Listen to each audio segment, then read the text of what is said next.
সম্মানিত দিনী ভাই ও বোন, আজ পবিত্র জিলকদ মাসের 27 তারিখ। পবিত্র এই জিলকদ মাসের আর মাত্র 3টি দিন আমাদের সামনে উপস্থিত রয়েছে। এই 3টি দিন শেষ হলেই আমাদের সামনে এমন একটি মাস উপস্থিত হবে যে যার নাম হলো পবিত্র জিলহজ মাস। সুবহানাল্লাহ। পবিত্র এই জিলহজ মাসের প্রথম 10 দিন আল্লাহ পাক রব্বুল আলামিনের কাছে অত্যন্ত দামি এবং গুরুত্বপূর্ণ। সুবহানাল্লাহ। এই 10 দিন 3টি আমল যদি কোনো বান্দা করতে পারে, কোনো বান্দি করতে পারে, সে আল্লাহ পাক রব্বুল আলামিনের কাছে যা চাইবে আল্লাহ পাক রব্বুল আলামিন তাকে তাই দান করিবেন। সুবহানাল্লাহ। সম্মানিত দিনী ভাই বোন, আল্লাহ পাক রব্বুল আলামিন এইভাবে বলেছেন, সে আমার এমন প্রিয় পাত্র হয়ে যায় যে আমি তার চোখ হয়ে যাই যা দিয়ে সে দেখে, আমি তার কান হয়ে যাই যা দিয়ে সে শোনে, আমি তার হাত হয়ে যাই যা দিয়ে সে ধরে, আমি তার পা হয়ে যাই যা দিয়ে সে চলে। সে আমার কাছে যা চায় আমি তাকে অবশ্যই তা দান করে থাকি। সে যদি আমার কাছে আশ্রয় চায় তাহলে আমি তাকে আশ্রয় দিয়ে থাকি। সুবহানাল্লাহ। আল্লাহ পাক রব্বুল আলামিন এইভাবে বলেন। সম্মানিত দিনী ভাই ও বোন, পবিত্র জিলহজ মাসের প্রথম 10 দিন 3টি মাত্র আমল যদি করতে পারেন, আপনি যা চাইবেন তাই পাবেন। অনেকেই আছেন অভাবগ্রস্ত, এই 3টি আমল পবিত্র জিলহজ মাসের প্রথম 10 দিন করেন, আল্লাহ পাক রব্বুল আলামিন সকল প্রকার অভাব অনটন থেকে আপনাকে মুক্ত করে দিবেন ইনশাআল্লাহ। অভাব অনটন মুহূর্তের মধ্যেই দূর হয়ে যাবে। অনেকেই আছেন লক্ষ লক্ষ কোটি কোটি টাকা ঋণগ্রস্ত। সম্মানিত দিনী ভাই ও বোন, এই ছোট্ট 3টি আমল আপনি পবিত্র জিলহজ মাসের প্রথম 10 দিন করেন ইনশাআল্লাহ, আল্লাহ পাক রব্বুল আলামিন সমস্ত ঋণকে পরিশোধ করে দিবেন, সমস্ত পেরেশানি থেকে আপনাকে মুক্ত করে দিবেন। সুবহানাল্লাহ। অনেকেই আছেন যাদের সন্তানাদি হয় না। সম্মানিত দিনী ভাই ও বোন, পবিত্র জিলহজ মাসের প্রথম 10 দিন মাত্র 3টি আমল করেন, আল্লাহ পাক রব্বুল আলামিনের কাছে দোয়া করেন, আল্লাহ পাক রব্বুল আলামিন আপনাকে সন্তানাদি দান করিবেন ইনশাআল্লাহ। অর্থাৎ আপনি যা চাইবেন আল্লাহ পাক রব্বুল আলামিন আপনাকে তাই দান করিবেন। 3টি আমলের মধ্য থেকে সর্বপ্রথম আমল হলো পবিত্র জিলহজ মাসের প্রথম 9 দিন রোজা রাখা। দ্বিতীয় আমল হলো পবিত্র জিলহজ মাসের রাত্রি জাগরণ করে তাহাজ্জুদ তথা নফল নামাজ পড়া। 3 নাম্বার আমল হলো 4টি জিকির করা। সুবহানাল্লাহ। এই 3টি আমল যে ব্যক্তি করতে পারবে তার ভাগ্য পরিবর্তন হয়ে যাবে, কপাল খুলে যাবে, চতুর্দিক থেকে রিজিকের ব্যবস্থা হবে, অভাব অনটন দুঃখ কষ্ট পেরেশানি বিপদ আপদ বালা মুসিবত দূর হয়ে যাবে। সে যা চাইবে আল্লাহ পাক রব্বুল আলামিন তাকে তাই দান করিবেন ইনশাআল্লাহ। সম্মানিত দিনী ভাই ও বোন, এই 3টি আমল কখন কিভাবে করিবেন এবং রোজা কবে থেকে রাখবেন এবং রাত্রে নামাজ কিভাবে কত রাকাত কখন কোন সময় পড়বেন এবং 4টি জিকির কি বা কতবার করে কখন কিভাবে পাঠ করিবেন, প্রত্যেকটি বিষয় আপনাদেরকে সুস্পষ্টভাবে বলে দিব ইনশাআল্লাহ। সকলে গভীর মনোযোগ দিয়ে আলোচনাটি শুনুন। সম্মানিত দিনী ভাই বোন, আজ রবিবার রাত্রি শুরু হয়েছে এবং পবিত্র জিলকদ মাসের 27 তারিখও শুরু হয়েছে। কালকে যদি 28 তারিখ হয়, এইভাবে তারিখ যদি চলতে থাকে তাহলে 30 তারিখ হতে আর মাত্র 3টি দিন আমাদের সামনে উপস্থিত রয়েছে এবং 29 তারিখ হতে আমাদের সামনে আর মাত্র 2টি দিন উপস্থিত রয়েছে। সম্মানিত দিনী ভাই বোন, আরবি মাস কখনো কখনো 29-এ শেষ হয়ে যায়, আবার কখনো কখনো 30-এ শেষ হয়ে যায়। এই জন্য পবিত্র এই জিলকদ মাসের 29 তারিখে যদি চাঁদ উঠে যায় তাহলে 29 তারিখ থেকেই পবিত্র জিলকদ মাস শেষ হয়ে যাবে। চাঁদ যেই দিন উঠবে ওই দিন রাতে সাহরি করবেন ইনশাআল্লাহ। আর যদি পবিত্র এই জিলকদ মাসের 30 তারিখে চাঁদ ওঠে তাহলে বুঝবেন 30 তারিখে এ মাস শেষ হয়েছে। যেই দিন চাঁদ উঠবে ওই দিন রাতে সাহরি করবেন ইনশাআল্লাহ, পরের দিন সারা দিন রোজা রাখবেন। সম্মানিত দিনী ভাই বোন, চাঁদ দেখে আরবি মাস গণনা করা হয়, এই জন্য সুস্পষ্টভাবে বলা যায় না যে কবে থেকে রোজা রাখতে হবে। একটা কথা বলে রাখি, যেই দিন পবিত্র জিলহজের চাঁদ উদিত হবে ওই দিন রাতে সাহরি করবেন ইনশাআল্লাহ। সম্মানিত দিনী ভাই বোন, একটি বিষয় খুব ভালোভাবে জেনে রাখুন, সে বিষয়টি হলো সাহরি কখন করবেন। রমজান মাসে আমরা যেই সময় সাহরি করেছি ওই সময় সাহরি করলে কিন্তু কাজ হবে না, আমাদের রোজা কিন্তু হবে না। সম্মানিত দিনী ভাই বোন, আমাদের সাহরির সঠিক সময় হলো রাত 3টা থেকে শুরু করে 3টা 40 বাজার আগেই আপনারা সাহরি করে নেবেন ইনশাআল্লাহ। সম্মানিত দিনী ভাই বোন, রোজার নিয়ত কিভাবে করিবেন, রোজার নিয়ত কখন করিবেন, আপনি সাহরির পূর্বেও করতে পারেন, আবার পরেও রোজার নিয়ত করতে পারেন, কোনো সমস্যা নেই। তবে অবশ্যই সাহরির সময় শেষ হওয়ার আগেই রোজার নিয়ত এইভাবে করে নেবেন। মনে মনেও নিয়ত করিতে পারেন অথবা জোরে মুখে সশব্দেও নিয়ত করিতে পারেন, কোনো সমস্যা নেই। আবার চাইলে মনে মনে যে আমি আগামীকাল রোজা রাখবো বা আমি সাহরি করছি রোজা রাখার জন্য, মনে মনে এভাবে নিয়ত করলেই কিন্তু নিয়ত হয়ে যাবে। নিয়ত তেমন কঠিন কিছুই না, কিন্তু নিয়ত অবশ্যই করতে হবে। নিয়ত করা ফরজ, নিয়ত না করলেও কিন্তু আবার রোজা হবে না। খামাখা না খেয়ে থাকলেন, আবার কষ্ট করলেন কিন্তু রোজা হলো না, এটা তো হতে পারে না। এই জন্য অবশ্যই নিয়ত করতেই হবে, নিয়তের বিকল্প কোনো কিছু নেই। সম্মানিত দিনী ভাই ও বোন, এইভাবে রোজাটি রাখবেন ইনশাআল্লাহ। তাহলে প্রথম, দ্বিতীয়, তৃতীয় এইভাবে কোরবানির ঈদের আগ পর্যন্ত, কোরবানির ঈদের আগের দিনও আপনি রোজা রাখবেন। শুধুমাত্র ঈদের দিন রোজা রাখতে পারবেন না, ঈদের দিন রোজা রাখা হারাম। আল্লাহ পাক রব্বুল আলামিন এই ঈদের দিন মুসলমানদেরকে মেহমানদারি করিয়ে থাকেন, এই জন্য ঈদের দিন রোজা রাখা নিষেধ, রোজা রাখা যাবে না। ঈদের আগের দিন পর্যন্ত আপনাকে অবশ্যই রোজাটি রাখতে হবে ইনশাআল্লাহ। সম্মানিত দিনী ভাই বোন, ইফতারের সময় কোন দোয়া পড়বেন তা জেনে রাখুন। ইফতারের সময় এই ছোট্ট দোয়াটি পড়বেন, আল্লাহুম্মা লাকা সুমতু ওয়া আলা রিজকিকা আফতারতু। এটাই হাদিসের মধ্যে পাওয়া যায়। অবশ্যই এই ছোট্ট দোয়াটি পড়ে আপনারা ইফতার করবেন ইনশাআল্লাহ। সম্মানিত দিনী ভাই বোন, তাহলে আমরা রোজার বিষয়টি ক্লিয়ার হতে পারলাম। এখন আমরা জানবো যে নামাজ কিভাবে পড়তে হবে, নফল নামাজ কত রাকাত পড়তে হবে, কোন কোন সূরা দিয়ে এবং নামাজের ভিতরে কোন কোন দোয়া পাঠ করিতে হবে। সম্মানিত দিনী ভাই বোন, এই নামাজের ভিতরে কোন কোন সূরা পড়বেন, কোন কোন দোয়া পড়বেন, শুরু থেকে শেষ পর্যন্ত প্রত্যেকটি বিষয় সুস্পষ্টভাবে বলে দিব। সকলেই গভীর মনোযোগ দিয়ে শুনবেন ইনশাআল্লাহ। প্রথমে আমাদেরকে নামাজ বিষয়ে জানতে হবে কত রাকাত পড়ব। সম্মানিত দিনী ভাই বোন, আপনি চেষ্টা করিবেন 8 রাকাত পড়ার জন্য অথবা 12 রাকাত পড়ার জন্য। আল্লাহ রাসূল সাল্লাল্লাহু আলাইহি ওয়াসাল্লাম 8 রাকাত পড়েছেন, এই জন্য চেষ্টা করবেন 8 রাকাতের ভিতরে সীমাবদ্ধ করার জন্য। কেননা আল্লাহ রাসূল সাল্লাল্লাহু আলাইহি ওয়াসাল্লামের হাদিস মানার ভিতরে অনেক ফজিলত রয়েছে এবং অনেক সওয়াব রয়েছে। যেহেতু আল্লাহ রাসূল সাল্লাল্লাহু আলাইহি ওয়াসাল্লাম 8 রাকাত পড়েছেন, আপনারা চেষ্টা করবেন 8 রাকাত পড়ার জন্য। তবে এর থেকে কম বা বেশি পড়লেও কোনো সমস্যা নেই। আপনি চাইলে সারা রাত্রি জাগরণ করে তাহাজ্জুদ নামাজ পড়তে পারেন, তবে 2 রাকাত করে পড়তে হবে, বেশি রাকাত পড়া উত্তম নয়। আল্লাহ রাসূল সাল্লাল্লাহু আলাইহি ওয়াসাল্লাম এই নামাজকে 2 রাকাত করে পড়েছেন। সুবহানাল্লাহ। এই জন্য যদি কল্যাণ পেতে চান অবশ্যই 2 রাকাত করে পড়বেন। তবে 4 রাকাত, 6 রাকাত, 8 রাকাত পর্যন্ত করেও পড়া যায়, কোনো সমস্যা নেই। তবে 2 রাকাত করে পড়ার চেষ্টা করবেন, এর ভিতরেই রয়েছে মুসলমানদের জন্য কল্যাণ ও উপকারিতা। সুবহানাল্লাহ। সম্মানিত দিনী ভাই বোন, এই নামাজের নিয়ত কিভাবে করবেন, নামাজটি কখন পড়বেন?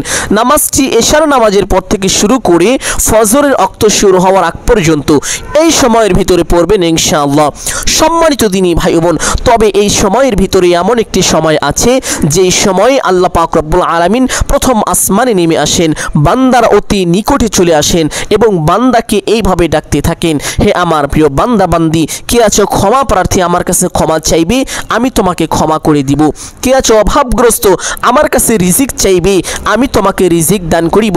কে আছো ঋণগ্রস্ত, আমার কাছে সাহায্য চাইবে, আমি তোমার ঋণকে পরিশোধ করে দিব। কে আছো বিপদগ্রস্ত, আমার কাছে সাহায্য চাইবে, আমি তোমাকে বিপদ থেকে উদ্ধার করে তোমার বিপদকে দূর করে দিব। আল্লাহ পাক রব্বুল আলামিন তার পিয়ারা বান্দা বান্দীদেরকে এইভাবে ডাকতে থাকেন আর বলতে থাকেন সুবহানাল্লাহ। সম্মানিত দিনী ভাই বোন, এই সময় যদি এই নামাজ পড়তে পারেন কপাল খুলে যাবে, ভাগ্য পরিবর্তন হয়ে যাবে।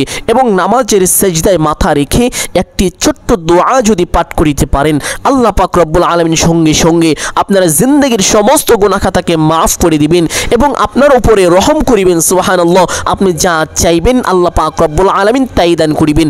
আপনার মনের আশা বাসনা আল্লাহ পাক রব্বুল আলামিন পূরণ করে দিবেন। সুবহানাল্লাহ। সম্মানিত দিনী ভাই বোন, তো চলুন আমরা শুরু থেকে শেষ পর্যন্ত বিষয়গুলো ভালোভাবে জেনে নেই। নামাজ পড়ার জন্য প্রথমে উত্তম রূপে ওযু করিবেন ইনশাআল্লাহ। ওযুর পূর্বে ছোট্ট 2টি বিষয় অবশ্যই লক্ষ্য রাখতে হবে। 1 নম্বরে ওযুর নিয়ত করা, 2 নম্বরে ওযুর শুরুতে বিসমিল্লাহ পাঠ করা। মনে মনে নিয়ত করিবেন যে হচ্ছে আমি ওযু করছি এবং ওযু যখন শুরু করবেন বিসমিল্লাহির রহমানির রহিম পাঠ করে ওযু আরম্ভ করে দিবেন ইনশাআল্লাহ। ওযু শেষ করে একটি ছোট্ট কালিমা ডান হাতের শাহাদাত আঙ্গুলটি আসমানের দিকে দিয়ে একবার যদি পাঠ করিতে পারেন, আল্লাহ পাক রব্বুল আলামিন আপনার জন্য জান্নাতের 8টি দরজা খুলে দিবেন। সুবহানাল্লাহ। জান্নাতের যেই দরজা দিয়ে ইচ্ছে সেই দরজা দিয়ে আপনি জান্নাতে সসম্মানে বিনা হিসাবে প্রবেশ করতে পারবেন, আপনার জন্য কোনো বাধাই থাকবে না। সুবহানাল্লাহ। সেই ছোট্ট কালিমাটি হলো আশহাদু আল্লা ইলাহা ইল্লাল্লাহু ওয়াহদাহু লা শারীকা লাহ ওয়া আশহাদু আন্না মুহাম্মাদান আবদুহু ওয়া রাসূলুহু। এই ছোট্ট কালিমাটি এইভাবে সহিশুদ্ধ করে পাঠ করিবেন ইনশাআল্লাহ। এই কালিমার একটি সুন্দর চমৎকার অর্থ রয়েছে, অর্থটি জেনে রাখা অতি উত্তম, সকলেই জেনে রাখুন ইনশাআল্লাহ। অর্থটি হলো আমি সাক্ষ্য দিতেছি যে আল্লাহ তাআলা ব্যতীত ইবাদতের উপযুক্ত আর কেহ নেই। আমি আরো সাক্ষ্য দিতেছি যে হযরত মুহাম্মদ মুস্তাফা সাল্লাল্লাহু আলাইহি ওয়াসাল্লাম আল্লাহ তাআলার বান্দা ও রাসূল। সুবহানাল্লাহ। সম্মানিত দিনী ভাই বোন, এইভাবে কালিমাটি পাঠ করার পরে একটি পবিত্র স্থানে চলে আসবেন ইনশাআল্লাহ। আপনি যদি এশারের পর থেকে আমলটি শুরু করেন, নামাজটি আরম্ভ করে দেন, তাহলে এশারের নামাজ পড়ে শুরু করবেন। আর যদি আপনি শেষ রাতে নামাজটি পড়েন, আল্লাহ পাক রব্বুল আলামিন যেই সময় প্রথম আসমানে নেমে আসেন সেই সময় হলো শেষ রাতে। শেষ রাতে যদি আপনি নামাজ পড়েন তাহলে পড়তে পারেন, অর্থাৎ যে সময় নামাজটি পড়বেন সে সময় উত্তমরূপে ওযু করে একটি পবিত্র স্থানে চলে আসবেন। এসে কিবলামুখী হয়ে দাঁড়িয়ে যাবেন। দাঁড়িয়ে একটি নিয়ত করবেন এইভাবে, আমি কিবলামুখী হয়ে 2 রাকাত নফল নামাজ পড়িতেছি। চাইলে তাহাজ্জুদের নিয়ত করিতে পারেন এইভাবে, আমি কিবলামুখী হয়ে তাহাজ্জুদের 2 রাকাত নামাজ পড়িতেছি। নিয়তটি মনে মনে করতে হবে, মুখেই করতে হবে এটা আবশ্যক নয়। মনে মনে করাটা অত্যন্ত জরুরি এবং ফরজ। নিয়ত না করলেও কিন্তু নামাজ হবে না, নামাজ বাতিল, নষ্ট হয়ে যাবে, শুধু শুধু খামাখা কষ্ট হবে। এই জন্য সম্মানিত দিনী ভাই বোন, নিয়তটি অবশ্যই ভালোভাবে মনে রাখতে হবে যে আমি কিবলামুখী হয়ে 2 রাকাত নফল অথবা তাহাজ্জুদ নামাজ পড়িতেছি। নিয়ত শেষ করে প্রত্যেক নামাজের ভিতরে হাত দুটি যেইভাবে উঠিয়ে থাকেন ওইভাবে উঠাবেন। উঠিয়ে আল্লাহু আকবার বলে হাত ছেড়ে দিয়ে বেঁধে ফেলবেন। বাঁধার পরে সানা পাঠ করবেন এইভাবে, সুবহানাকাল্লাহুম্মা ওয়া বিহামদিকা ওয়া তাবারাকা ইসমুকা ওয়া তাআলা জাদ্দুকা ওয়া লা ইলাহা গায়রুক। সানা পাঠ করার পরে একবার আউযু বিল্লাহ এবং বিসমিল্লাহ সহিশুদ্ধ করে এইভাবে পাঠ করিবেন, আউযু বিল্লাহি মিনাশ শাইতানির রাজীম, বিসমিল্লাহির রহমানির রহিম। অতঃপর সূরাতুল ফাতিহা আলহামদুলিল্লাহি রাব্বিল আলামিন থেকে শুরু করে গায়রিল মাগদুবি আলাইহিম ওয়ালাদ-দাল্লিন পর্যন্ত একবার সহিশুদ্ধ করে পাঠ করিবেন ইনশাআল্লাহ। সূরা ফাতিহা পাঠ করা শেষ করে একবার বলবেন আমিন।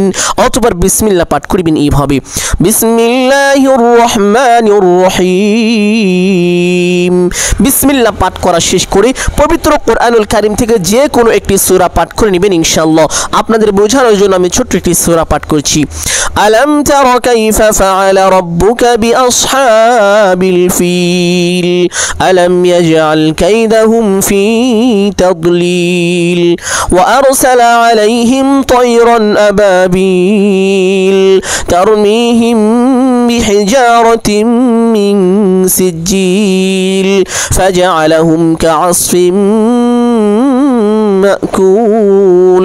আপনি চাইলে এই সূরা পাঠ করতে পারেন অথবা যে কোনো একটি সূরা পাঠ করে নেবেন ইনশাআল্লাহ। সূরা পাঠ করা শেষ করে আল্লাহু আকবার বলে রুকুতে চলে যাবেন। রুকুতে গিয়ে রুকুর তাসবিহ পাঠ করবেন কমপক্ষে 3 বার এইভাবে, সুবহানা রাব্বিয়াল আযীম। আপনি চাইলে এই তাসবিহ 5 বার অথবা 7 বারও পাঠ করতে পারেন।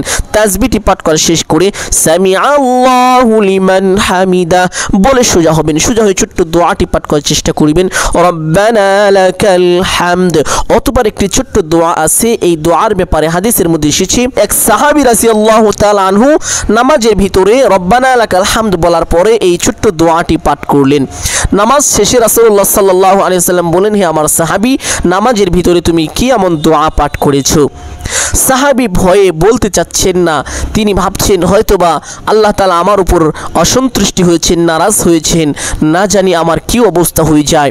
আল্লাহ রাসূল সাল্লাল্লাহু আলাইহি ওয়াসাল্লাম বলেন, হে আমার সাহাবী, ভয়ের কোনো কারণ নেই। তুমি কি জানো তুমি যেই দোয়াটি পাঠ করেছো এই দোয়া আল্লাহ পাক রব্বুল আলামিনের কাছে এতটাই পছন্দনীয় যে ফেরেশতাদের মাঝে একটি প্রতিযোগিতা চলছে, কে কত বেশি নেকি লিখতে পারে। সুবহানাল্লাহ। আর সেই দোয়াটি হলো হামদান কাসীরান তাইয়িবান মুবারাকান ফি। নামাজের ভিতরে রব্বানা লাকাল হামদ বলার পরে এই ছোট্ট দোয়াটি যদি পারেন অবশ্যই একবার পাঠ করে নেবেন ইনশাআল্লাহ। দোয়াটি পাঠ করা শেষ করে আল্লাহু আকবার বলে সিজদায় চলে যাবেন। সিজদায় গিয়ে সিজদা তাসবিহ পাঠ করবেন কমপক্ষে 3 বার, সুবহানা রাব্বিয়াল আ'লা। আপনি চাইলে 5 বার অথবা 7 বার পাঠ করতে পারেন। তাসবিহটি পাঠ করা শেষ করে ছোট্ট একটি দোয়া পাঠ করিবেন, আল্লাহুম্মা গফিরলি ওয়ারহামনি। দোয়াটি 3 বার পাঠ করবেন ইনশাআল্লাহ। দোয়াটি 3 বার পাঠ করা শেষ করে আল্লাহু আকবার বলে সোজা হয়ে বসে পড়বেন। বসে 2 সিজদার মাঝখানে একটি গুরুত্বপূর্ণ দোয়া আছে, যদি সেই দোয়াটি পারেন তাহলে একবার পাঠ করিবেন, যদি না পারেন পাঠ করতে হবে না, কোনো সমস্যা নেই। অতঃপর আল্লাহু আকবার বলে আরেকটি সিজদায় চলে যাবেন। সিজদায় গিয়ে সিজদা তাসবিহ পাঠ করিবেন কমপক্ষে 3 বার এইভাবে, সুবহানা রাব্বিয়াল আ'লা। আপনি চাইলে এই তাসবিহ 5 বার অথবা 7 বার পাঠ করতে পারেন। তাসবিহটি পাঠ করা শেষ করে ছোট্ট দোয়াটি পাঠ করিবেন, আল্লাহুম্মা গফিরলি ওয়ারহামনি। দোয়াটি 3 বার পাঠ করা শেষ করে আল্লাহু আকবার বলে সোজা হয়ে দাঁড়িয়ে যাবেন।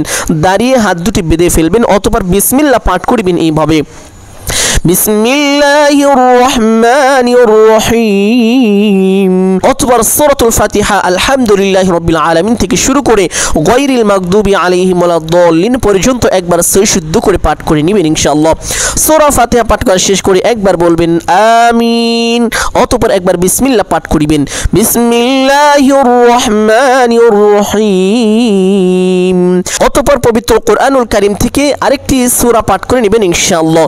যে কোনো সূরা পাঠ করতে পারেন, কোনো সমস্যা নেই। তবে প্রথম রাকাতে যে সূরা পাঠ করেছেন ওই সূরার পরবর্তী এবং ওই সূরা থেকে একটু ছোট সূরা পাঠ করার চেষ্টা করিবেন ইনশাআল্লাহ। এটা হলো আল্লাহ রাসূলের সুন্নাহ এবং এর বিপরীত হলো মাকরু। এই জন্য অবশ্যই বিষয়গুলো চেষ্টা করিবেন ভালোভাবে জেনে রাখার। সম্মানিত দিনী ভাই বোন, আপনাদের বোঝানোর জন্য আমি ছোট্ট একটি সূরা পাঠ করছি, লিইলাফি কুরাইশ ইলাফিহিম রিহলাতাশ শিতাই ওয়াস-সাইফ ফালইয়াবুদু রাব্ব হাযাল বাইত আল্লাযী আত'আমাহুম মিন জু' ওয়া আমানাহুম মিন খাউফ। অতঃপর আল্লাহু আকবার বলে রুকুতে চলে যাবেন।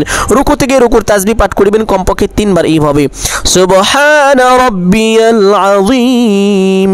আপনি চাইলে এই তাসবিহ 5 বার অথবা 7 বার পাঠ করতে পারেন। তাসবিহটি পাঠ করা শেষ করে সামিআ আল্লাহু লিমান হামিদা বলে সোজা হবেন। সোজা হয়ে ছোট্ট দোয়াটি পাঠ করিবেন, রব্বানা লাকাল হামদ। অতঃপর হামদান কাসীরান তাইয়িবান মুবারাকান ফি।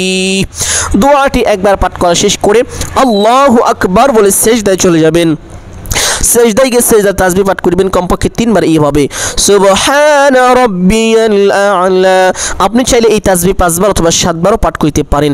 তাসবিহটি পাঠ করা শেষ করে ছোট্ট দোয়াটি পাঠ করিবেন, আল্লাহুম্মা গফিরলি ওয়ারহামনি। দোয়াটি 3 বার পাঠ করা শেষ করে আল্লাহু আকবার বলে সোজা হয়ে বসে পড়বেন। বসে 2 সিজদার মাঝখানে একটি গুরুত্বপূর্ণ দোয়া আছে, সেই দোয়াটি যদি পারেন তাহলে একবার পাঠ করিবেন ইনশাআল্লাহ। যদি না পারেন একটু সময় অপেক্ষা করে অতঃপর আল্লাহু আকবার বলে আরেকটি সিজদায় চলে যাবেন। সিজদায় গিয়ে সিজদা তাসবিহ পাঠ করিবেন কমপক্ষে 3 বার এইভাবে, সুবহানা রাব্বিয়াল আ'লা। আপনি চাইলে এই তাসবিহ 5 বার অথবা 7 বারও পাঠ করতে পারেন। তাসবিহটি পাঠ করা শেষ করে ছোট্ট দোয়াটি 3 বার এইভাবে পাঠ করিবেন, আল্লাহুম্মা গফিরনি ওয়ারহামনি। দোয়াটি 3 বার পাঠ করা শেষ করে আল্লাহু আকবার বলে সোজা হয়ে বসে পড়বেন। বসে প্রথমে তাশাহুদ শুদ্ধ করে একবার এইভাবে পাঠ করিবেন, التحيات لله والصلوات والطيبات السلام عليك أيها النبي ورحمة الله وبركاته আসসালামু আলাইনা ওয়া আলা ইবাদিল্লাহিস সালিহিন আশহাদু আল্লা ইলাহা ইল্লাল্লাহু ওয়া আশহাদু আন্না মুহাম্মাদান আবদুহু ওয়া রাসূলুহু। অতঃপর একবার দরুদ ইব্রাহিম সৈশুদ্ধ করে মহব্বতের সাথে এইভাবে পাঠ করিবেন, আল্লাহুম্মা সাল্লি আলা মুহাম্মাদিন ওয়া আলা আলি মুহাম্মাদ কামা সাল্লাইতা আলা ইব্রাহিম ওয়া আলা আলি ইব্রাহিম ইন্নাকা হামিদুম মাজিদ। আল্লাহুম্মা বারিক আলা মুহাম্মাদিন ওয়া আলা আলি মুহাম্মাদ কামা বারাকতা আলা ইব্রাহিম ওয়া আলা আলি ইব্রাহিম ইন্নাকা হামিদুম মাজিদ। অতঃপর দোয়ায়ে মাসুরা একবার পাঠ করবেন এইভাবে, আল্লাহুম্মা ইন্নী যালামতু নাফসি যুলমান কাসীরা ওয়া লা ইয়াগফিরুয যুনুবা ইল্লা আনতা ফাগফিরলি মাগফিরাতাম মিন ইনদিকা ওয়ারহামনি ইন্নাকা আনতাল গফুরুর রহিম। অতঃপর ডান দিকে একটি সালাম দিবেন এইভাবে, আসসালামু আলাইকুম ওয়া রাহমাতুল্লাহ। অতঃপর বাম দিকে একটি সালাম দিবেন এইভাবে, আসসালামু আলাইকুম ওয়া রাহমাতুল্লাহ। এইভাবে দুইটি সালাম দিয়ে নামাজটি শেষ করবেন ইনশাআল্লাহ। আপনারা চাইলে এইভাবে দুই দুই রাকাত করে 4, 6, 8, 10, 12, 14 অসংখ্য অগণিত পড়তে পারেন। তবে আপনি চাইলে 8 রাকাত পড়তে পারেন, এটা উত্তম। 12 রাকাত পড়তে পারেন, এটা উত্তম। আল্লাহ রাসূল সাল্লাল্লাহু আলাইহি সাল্লাম এইভাবে পড়েছেন। সম্মানিত দিনী ভাই ও বোন, আপনি যদি 2 রাকাত পড়েন তাহলে 2 রাকাত পড়ে বসে আমলটি করবেন। আরও যদি এর বেশি পড়েন তাহলে সমস্ত নামাজ শেষ করে সেই স্থানে বসে আমলটি করবেন ইনশাআল্লাহ। বসে প্রথমে একটি ছোট্ট দুরূদ পাঠ করিবেন এইভাবে, সাল্লাল্লাহু আলাইহি ওয়াসাল্লাম সাল্লাল্লাহু আলাইহি ওয়াসাল্লাম সাল্লাল্লাহু আলাইহি ওয়াসাল্লাম। আপনি যদি একবার বলেন সাল্লাল্লাহু আলাইহি ওয়াসাল্লাম, সঙ্গে সঙ্গে আপনার উপরে আল্লাহ পাক রব্বুল আলামিন 10টি রহমত নাজিল করেন। একবার যদি বলেন সাল্লাল্লাহু আলাইহি ওয়াসাল্লাম, সঙ্গে সঙ্গে আল্লাহ পাক রব্বুল আলামিন আপনার মনের 10টি আশাকে পূরণ করে দেন। একবার যদি বলেন সাল্লাল্লাহু আলাইহি ওয়াসাল্লাম, আল্লাহ পাক রব্বুল আলামিন আপনার থেকে 10টি বড় বড় বিপদকে দূর করে দেন, আপনাকে 10টি বিপদ থেকে হেফাজত করেন। সুবহানাল্লাহ। একবার যদি বলেন সাল্লাল্লাহু আলাইহি ওয়াসাল্লাম, সঙ্গে সঙ্গে আপনার 10টি গুনাহ খাতাকে আল্লাহ পাক রব্বুল আলামিন ক্ষমা করে দেন। একবার যদি বলেন সাল্লাল্লাহু আলাইহি ওয়াসাল্লাম, আল্লাহ পাক রব্বুল আলামিন আপনার আমল নামায় 10টি নেকি লিখে দেন। সুবহানাল্লাহ। আপনি যখন দরুদ পাঠ করেন, দরুদ পাঠ করার সঙ্গে সঙ্গে আল্লাহ পাক রব্বুল আলামিনের পক্ষ থেকে ফেরেশতা চলে আসে। আপনার দরুদকে একটি পবিত্র কাপড়ের মধ্যে পেঁচিয়ে আল্লাহ রাসূল সাল্লাল্লাহু আলাইহি ওয়াসাল্লামের কাছে নিয়ে যান। নিয়ে আল্লাহ রাসূল সাল্লাল্লাহু আলাইহি ওয়াসাল্লামের কাছে আপনার নাম, আপনার পিতার নাম, আপনার মাতার নাম, আপনার ছবি সহ আপনি কোথায় আছেন তুলে ধরেন। সুবহানাল্লাহ। আল্লাহ রাসূল সাল্লাল্লাহু আলাইহি ওয়াসাল্লাম শুনে খুশি হয়ে যান। অতঃপর রাসূলুল্লাহ সাল্লাল্লাহু আলাইহি ওয়াসাল্লাম আপনার জন্য আল্লাহ পাক রব্বুল আলামিনের কাছে রহমতের দোয়া করে দেন। সুবহানাল্লাহ। সম্মানিত দিনী ভাই বোন, এই জন্য এই দরুদ পাঠ করিবেন। শুধু তাই নয়, এই দরুদের অনেক ফজিলত রয়েছে। এই দরুদ যে ব্যক্তি বেশি পরিমাণে পাঠ করে আল্লাহ পাক রব্বুল আলামিন তাকে সম্মান বাড়িয়ে দেন। মানুষ তাকে পাগলের মতো সম্মান করতে থাকে। আল্লাহ পাক রব্বুল আলামিন তাকে রিজিকে বরকত দান করেন। তার চতুর্দিক থেকে রিজিক আসতে থাকে, যেটা তার কথা ছিল না সেটাও সে পেয়ে যায় শুধুমাত্র এই দরুদের বরকতে। সুবহানাল্লাহ।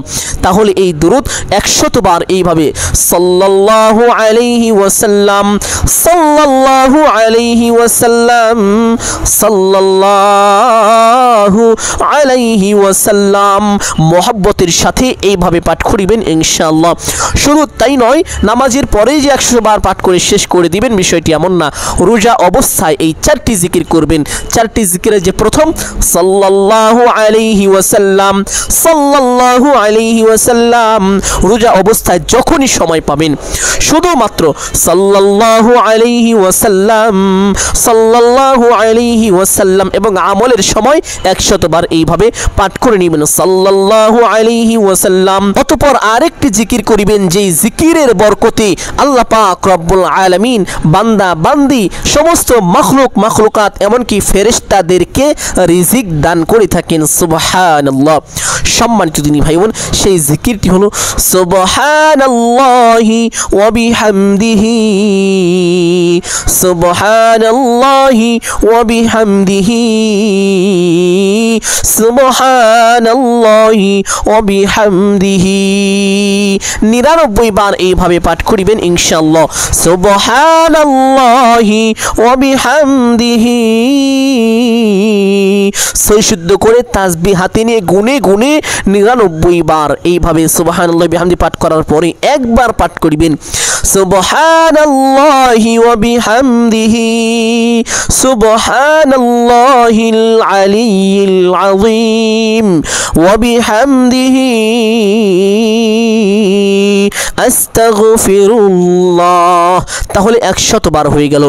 এইভাবে পাঠ করিবেন ইনশাআল্লাহ। অতঃপর 3 নম্বরে ছোট্ট একটি জিকির করিবেন এইভাবে লা ইলাহা ইল্লাল্লাহ লা ইলাহা ইল্লাল্লাহ লা ইলাহা ইল্লাল্লাহ। আল্লাহ রাসূল সাল্লাল্লাহু আলাইহি ওয়াসাল্লাম বলেন, যে ব্যক্তি ঈমানের সঙ্গে একবার বলল লা ইলাহা ইল্লাল্লাহ দাখালাল জান্নাহ, সে ব্যক্তি জান্নাতে প্রবেশ করবে। সুবহানাল্লাহ। আল্লাহ রাসূল সাল্লাল্লাহু আলাইহি ওয়াসাল্লাম বলেন, যে ব্যক্তি দুনিয়ায় বসে লা ইলাহা ইল্লাল্লাহ এই শব্দের আওয়াজ দেয়, এই আওয়াজ সঙ্গে সঙ্গে আল্লাহ পাক রব্বুল আলামিনের আরশে আজিমে গিয়ে ধাক্কা লাগে। আল্লাহ পাক রব্বুল আলামিনের আরশে আজিমে একটি বিশেষ নূরের খুঁটি রয়েছে, ওই খুঁটিটি কাঁপা শুরু করে দেয়। সুবহানাল্লাহ। আল্লাহ পাক রব্বুল আলামিন খুঁটির এই অবস্থা দেখে খুঁটিকে জিজ্ঞেস করে, হে খুঁটি তুমি কাঁপছো কেন? খুঁটি বলে, হে আল্লাহ, আপনার এক বান্দা দুনিয়ায় বসে বলে লা ইলাহা ইল্লাল্লাহ, যার কারণে আমি কাঁপছি। আল্লাহ পাক রব্বুল আলামিন খুঁটিকে বলে, ও খুঁটি তুমি তোমার কাঁপাকে বন্ধ করে দাও। খুঁটি বলে, হে আল্লাহ, আমি আমার কাঁপাকে বন্ধ করতে পারবো না ততক্ষণ পর্যন্ত না যতক্ষণ পর্যন্ত আপনি তাকে ক্ষমা করে দিবেন। সুবহানাল্লাহ। খুঁটি এইভাবে তার জন্য আল্লাহ পাক রব্বুল আলামিনের কাছে মাগফিরাতের দোয়া করতে থাকেন আর কাঁপতে থাকেন। অতএব সম্মানিত দিনী ভাই বোন, এই জিকিরটি 100 বার করবেন। লা ইলাহা ইল্লাল্লাহ। 7 আসমান 7 জমিন এক পাল্লায় রাখা হলে আরেক পাল্লায় লা ইলাহা ইল্লাল্লাহ রাখা হলে তাহলে লা ইলাহা ইল্লাল্লাহর পাল্লাটাই বেশি ভারী হয়ে যাবে। কতটা গুরুত্বপূর্ণ, কতটা দামি জিকির। সুবহানাল্লাহ। হাদিসের মধ্যে এসেছে সবচাইতে উত্তম দোয়া হলো আলহামদুলিল্লাহ এবং সবচাইতে উত্তম জিকির হলো লা ইলাহা ইল্লাল্লাহ। সুবহানাল্লাহ। যে ব্যক্তি দুনিয়ায় বেশি বেশি লা ইলাহা ইল্লাল্লাহ পাঠ করিবে, মৃত্যুর সময় তার কালিমা নসিব হবে, আর মৃত্যুর সময় যার কালিমা নসিব হবে তার জন্য জাহান্নাম হারাম, জান্নাতে ওয়াজিব হয়ে যাবে। সুবহানাল্লাহ। শুধু তাই নয়, যে ব্যক্তি দুনিয়ায় একনিষ্ঠতার সঙ্গে লা ইলাহা ইল্লাল্লাহ পাঠ করবে, সে হাসরের ময়দানে এমন ভাবে উপস্থিত হবে যে তার জন্য জাহান্নাম পর্যন্ত হারাম হয়ে গিয়েছে। সুবহানাল্লাহ। এই জন্য লা ইলাহা ইল্লাল্লাহ, এই জন্য রোজা অবস্থায় উঠতে বসতে চলতে ফিরতে এই 4টি জিকির পাঠ করিবেন ইনশাআল্লাহ। তার মধ্যে একটি জিকির হলো লা ইলাহা ইল্লাল্লাহ লা ইলাহা ইল্লাল্লাহ লা ইলাহা ইল্লাল্লাহ লা ইলাহা ইল্লাল্লাহ। তাহলে 3টি জিকির শেষ হয়ে গেল। 4 নম্বরে আল্লাহ পাক রব্বুল আলামিনের 2টি মহান নাম পাঠ করিবেন। যেই নামের উসিলায় দোয়া করা হলে সেই দোয়া কখনো ফিরিয়ে দেওয়া হয় না। যেই নাম পাঠ করিলে আল্লাহ পাক রব্বুল আলামিন তার সমস্ত মুশকিলাতকে দূর করে দেন। যেই নাম পাঠ করিলে বিপদ আপদ বালা মুসিবতকে দূর করে দেন, অভাব অনটনকে দূর করে দেন। যেই নাম পাঠ করিলে চতুর্দিক থেকে রিজিকের ব্যবস্থা করে দেন। সেই 2টি নামকে ইসমে আজম বলা হয়ে থাকে। সুবহানাল্লাহ। আর সেই 2টি নাম হলো ইয়া হাইয়ু ইয়া কাইয়ুম ইয়া হাইয়ু ইয়া কাইয়ুম ইয়া হাইয়ু ইয়া কাইয়ুম 99 বার ইয়া হাইয়ু ইয়া কাইয়ুম, ইয়া হাইয়ু ইয়া কাইয়ুম 99 বার পাঠ করার পরে একবার বলবেন ইয়া হাইয়ু ইয়া কাইয়ুম বিরহমাতিকা আস্তাগীথ। এইভাবে এই ছোট্ট দোয়াটি একবার পাঠ করে অতঃপর দুরূদে ইব্রাহিম একবার এইভাবে পাঠ করিবেন, আল্লাহুম্মা সাল্লি আলা মুহাম্মাদিন ওয়া আলা আলি মুহাম্মাদ كما صليت على إبراهيم وعلى آل إبراهيم إنك حميد مجيد। অতঃপর দোয়া মুনাজাত করিবেন এইভাবে, আলহামদুলিল্লাহি রাব্বিল আলামিন ওয়াসসালাতু ওয়াসসালামু আলা সাইয়্যিদিল আম্বিয়াই ওয়াল মুরসালিন। এই দুইটি বাক্য বলার পরে আপনার যাহা কিছু প্রয়োজন সমস্ত কিছু আল্লাহ পাক রব্বুল আলামিনের কাছে চাইবেন। আল্লাহ পাক রব্বুল আলামিন আপনার সমস্ত চাওয়া পাওয়াগুলো পূরণ করে দিবেন। সুবহানাল্লাহ। অতঃপর বলবেন, হে আল্লাহ, আপনার হাবিবের উসিলা করে আমার দোয়াকে কবুল আর মঞ্জুর করে নিন। অতঃপর বলবেন আমিন আমিন বিরহমাতিকা ইয়া আরহামার রাহিমিন। এইভাবে দোয়া মুনাজাত শেষ করবেন ইনশাআল্লাহ। অতঃপর একবার বলবেন সাল্লাল্লাহু আলাইহি ওয়াসাল্লাম। সম্মানিত দিনী ভাই বোন, এইভাবে যদি এই আমলটি করতে পারেন জীবনে যা কিছু প্রয়োজন যাহা কিছু চাইবেন সমস্ত কিছু আল্লাহ পাক রব্বুল আলামিন আপনাকে দান করে দিবেন। সুবহানাল্লাহ। যে দোয়া করবেন সে দোয়াকে কবুল আর মঞ্জুর করে নেবেন। সম্মানিত দিনী ভাই বোন, অনেকেই অভাবগ্রস্ত ঋণগ্রস্ত, সন্তানাদি হয় না, যা চাইবেন তাই পাবেন ইনশাআল্লাহ। বিশ্বাসের সঙ্গে আমলটি করেন। সম্মানিত দিনী ভাই বোন, যেহেতু আজকের আমলটি খুব বেশি গুরুত্বপূর্ণ এবং উপকারী ছিল, অতএব সকলকে বলবো সদগায়ে জারিয়ার উদ্দেশ্যে কমপক্ষে একটি হলেও শেয়ার করে দিবেন ইনশাআল্লাহ। ভালো লাগলে একটি লাইক করবেন এবং কমেন্টে আমিন বলে দোয়ায় শরীক থাকবেন এবং চ্যানেলে নতুন দর্শক হয়ে থাকলে অবশ্যই চ্যানেলটি সাবস্ক্রাইব করে রাখার চেষ্টা করিবেন। সকলের জন্য দোয়া করি আল্লাহ পাক রব্বুল আলামিন সকলকে ভালো রাখুন, সুস্থ রাখুন, জানে মালে কামায় রুজিতে প্রচুর পরিমাণ বরকত দান করুন। সকলেই বলি আমিন সুম্মা আমিন। আসসালামু আলাইকুম ওয়া রাহমাতুল্লাহি ওয়া বারাকাতুহু।